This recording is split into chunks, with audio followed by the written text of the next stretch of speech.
Hello everyone, my name is Suma and I am from Mauritius, and right now I am in Jiaxing city, and I'm here with some fellow Africans and Chinese, and we're here to see the red boat, as you can see behind me, and also to have the red boat experience. You're probably wondering, what is the red boat experience?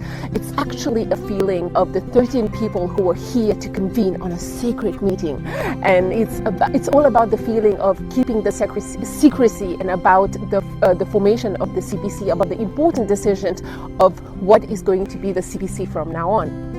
100 years ago, imagine that.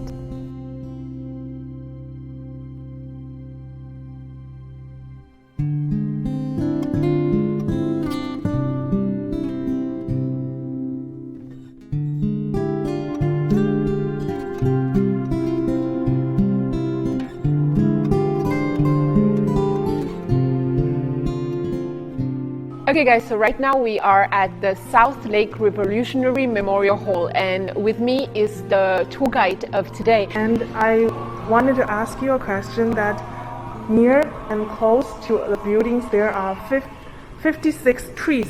Did you know what trees are these? I've been in China for long enough to know that China has 56 minorities, ethnic minorities, and the trees represent like a kind of a circle of protection around the founding of the CPC. And I've seen, like, in this building we have a lot of peasants' pictures. As I've walked around this memorial hall, I've actually got the feeling of how the CPC struggled to be where they are today, and the 100 years of history that is in these halls is absolutely, you can see I have goosebumps, you know. It's actually extremely, you can see the passion in the work that they have done. I'm glad that you feel this way. Thank you so much for today. Thank you.